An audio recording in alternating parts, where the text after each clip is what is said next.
আমি আশরাফ চৌধুরী প্রতি বছর কোরবানির সময় আমি 12টা 14টা 15টা 20টা গরু কোরবানি দিই। এবারও দেব, গতবার যা দিছি তার চাইতে বেশি দেব।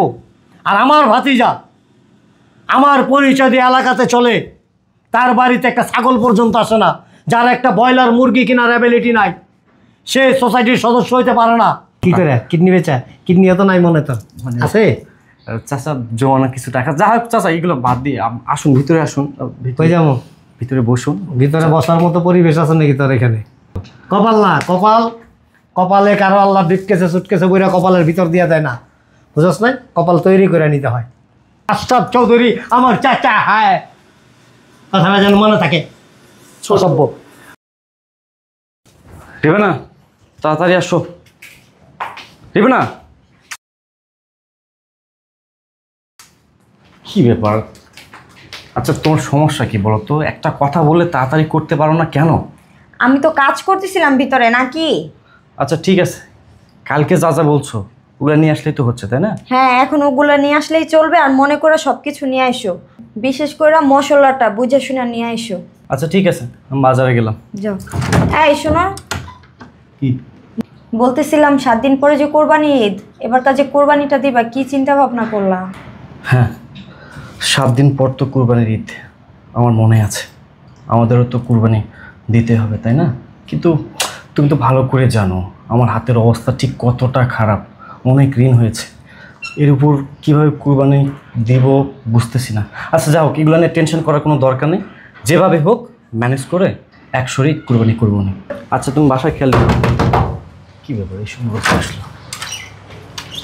আসসালামু আলাইকুম। আসসালামু আলাইকুম। চাচা কী অবস্থা? হুট করে আমার বাসায়? চাচি কিরে সজীব, দরজাটা লাগা আগে। ও আচ্ছা, কেমন আছো জিজ্ঞেস করতে মন চায় না, কারণ কি কেমন আর থাকবি, তো গরিব ফকিন্নির আর কেমন থাকবো। তা এই যে কোরবানি ঈদ তো আসছে নাকি? হ্যাঁ চাচা। আমরা তো অনেকগুলি গরু কোরবানি দিই। হ্যাঁ গতবার দিছিলাম 12টা, এবার চিন্তা ভাবনা করছি 20টার মতো দেবো আর কি। হ্যাঁ, তুই তার কোরবানি দিতে পারবি না, কোরবানি দিবি কি? তুই তো মুরগি কেনার সামর্থ্য নাই তোর। হ্যাঁ চাচা, আসলে সত্যি কথা বলতে হাতের অবস্থা তেমন ভালো না। ভালো ছিল কবে? তুই কি ওই বোম্বের মুকেশ আম্বানি নাকি যে এক সময় মানে অনেক? তারপরও দিব চাচা, এক শরিক দিব কুরবানি। কি দিবি? এক শরিক। বুঝি নাই আমি। এক শরিক কুরবানি করবো। 1 শরিক? হ্যাঁ। 1 শরিক দিতে কত টাকা লাগে জানোস? ওই 25-30 হাজার। 1 মিনিট, আর একটু ভালো করে দেখে নিই আমি। হ্যাঁ, কত টাকা? 25-30 হাজার। 25-30 টাকার তো দেওয়ার মতো অ্যাবিলিটি নেই। 25-30 হাজার টাকা কই পাবে? আর 25-30 হাজার টাকা কোরবানি হয় নাকি? ম্যানেজ হয়ে যাবে কিছু হ্যাঁ, জমানো। কি করে কিডনি বেচা? কিডনি তো নাই মনে তো আছে। চাচা জমানো কিছু টাকা, যা হোক চাচা এগুলো বাদ দিয়ে আসুন, ভিতরে আসুন। হয়ে যাবো, ভিতরে বসুন। ভিতরে বসার মতো পরিবেশ আছে নাকি তোর এখানে? হাতে কি? বাজারের ব্যাগ। দেখি এটা ধরো কেন? এটা দিয়ে বাজার আনবি? হ্যাঁ চাচা। এই বাজারের পচা মাছ টাছ নাকি? এই আলু বেগুন পটল সবজি এগুলি? চাচা আমার যা সামর্থ্য তাই তো কিনবো। তাই তো থাকবো, তাই তো সামর্থ্য থাকবো, কারণ তুই তো আর টাকা পয়সার মালিক না, বুঝছ নাই? চাচা সবই তো কপাল। কপাল না, কপালে কারো আল্লাহ বিটকেছে সুটকেছে বইরা কপালের ভিতর দিয়া দেয় না, বুঝছ নাই? কপাল তৈরি করে নিতে হয়। এই যে আমার দেখ, আমি কি কোটিপতি। কোটিপতি। শুধু কোটিপতি বললে ভুল হবে, কোটি কোটি টাকার মালিক। হ্যাঁ, হ্যাঁ? আশরাফ চৌধুরী। আশরাফ চৌধুরী। আমার নামটা নিতে হইলে 3-4 বার চিন্তা ভাবনা করতে হয়, আমার রাইট? জি ঠিক আছে, চাপো একটু দিকে দাঁড়াও। এই গোসল করছিল আজকে? এগুলি কি বলতেছ? গায়ে থেকে গন্ধ আসতেছে এই জন্য আর কি। বাসায় কি রুম স্প্রে নাই? শেষ শেষ হয়ে গেছে। শেষ? তার মানে ব্যবহার করস?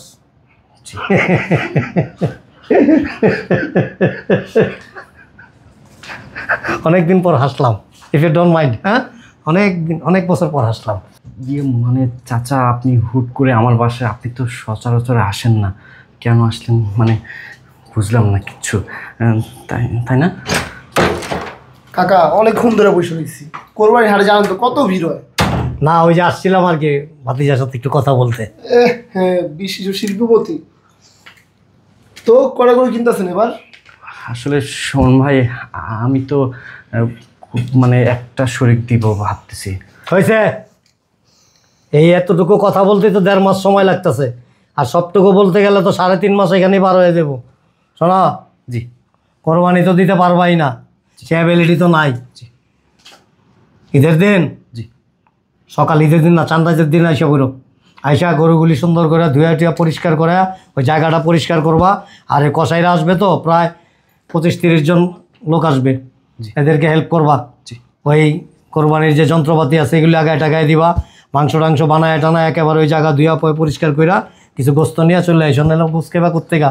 আর ওই যে বললাম না 1 শরিক দিবা, 1 শরিকে মাংস চাপাইবা, এক বেলাও খাইতে পারবা না, আমার এখান থেকে দিয়ে দেবো একটু বেশি কইরা। ঠিক আছে চাচা। ওরা নিয়ে যাও, বউদের সাথে কাজ করব। ও ভালো কথা, ওই যে 1 শরিক দিতে চাইছিলি না, জি তো এই টাকাটা আমার দে। আচ্ছা, হ্যাঁ এখন তো নাই, আমি সন্ধ্যার দিকে পাঠিয়ে দেবো না তাহলে সন্ধ্যার মধ্যে টাকাটা পৌঁছায় দিস। হ্যাঁ, আর কত দিবি? 25,000। 25,000। জি আরে গদ্ধপ, আমি কসাইয়ের বিলি দিই প্রায় 60 থেকে 70,000 টাকা, আপনার সাথে কি আমার তুলনা? তারপরে বকশিস টকশিস সব মিলে প্রায় 1-1.5 লাখ টাকার মতো তো যাই। জি জানি সেটা। ঠিক আছে, আর তোর বউরে পাঠাই দিস, আজকে গরু নিয়ে আসলে কালকে সকাল থেকে পাঠাই দিস। ওই গরুর গোবর টবর পরিষ্কার করবো, গরুর ভুসি খ্যাট এগুলি খাওয়াইবো। হ্যাঁ, আর তুইও যাইস, আর পচা বাসি খাবার খাইস না বা বাজার থেকে এই পচা তরি তরকারি না কিনা তোর বউয়ের তো সকালে পাঠাই দিতে পারস। আমার বাসায় কাজ টাজ করে সুন্দর বউদের সাথে কাজ টাজ করলো, নিজে দুগা খাইলো, তোর লেগে কয়টা নিয়ে এলো। কারণ আমরা দুপুরে খাওয়া দাওয়ার পরে অনেকগুলি চুরা হয়, অনেক খাবার নষ্ট হয়, এই খাবারগুলি নিয়ে আসবি। আচ্ছা ঠিক আছে? ঠিক আছে।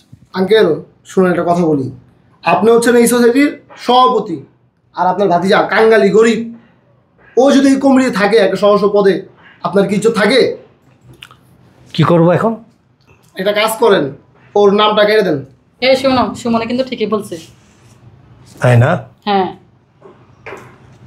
এটাই করতে হবে আর কি। শোন, জি আমি কি, হু আই এম, আমি কি, কে? আশরাফ চৌধুরী।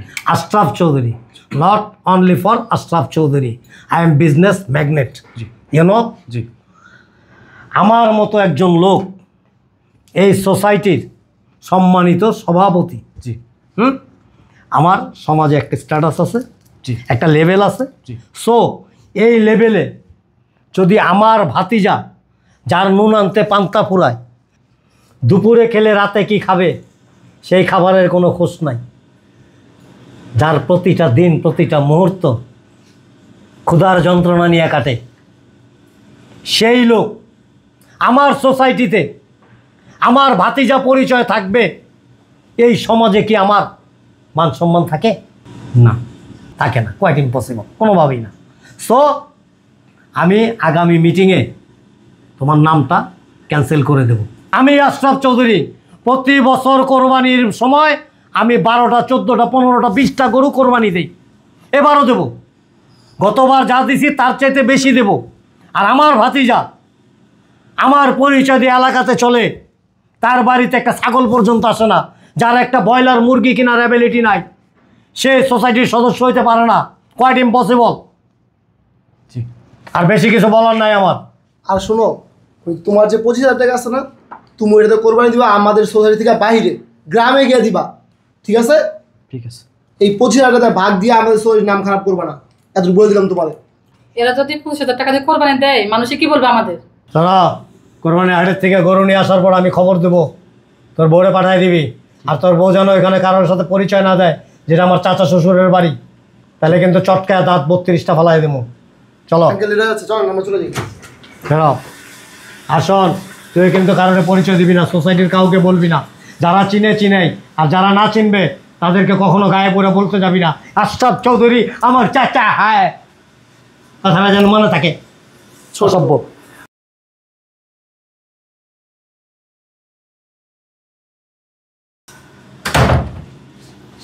বউ শোনো, কিচ্ছু মনে করো না, তুমি তো ভালো করে জানো উনি এমনই, উনি মানুষকে মানুষ হিসেবে মূল্যায়ন করেন না। এই জন্য উনি এইভাবে বাসায় এসে অপমান করে যাবে, এটা একটা কথা হইল? আসলে ওনার তো কোনো দোষ নেই, সবই আমাদের কপালের দোষ। যাই হোক, আমি বাজারে গেলাম। আর তুমি একটা কথা শোনো, উনি গরু 20টা দিবে না 30টা দিবে ওইটা আমার জানার কোনো দরকার নাই। দরকার লাগলে কোরবানিতে গরুর গোশত না খেয়ে থাকবো, তাও কিন্তু আমি ওই বাসায় যাব না। তোমাকে আমি বলে দিলাম, যাও। আচ্ছা।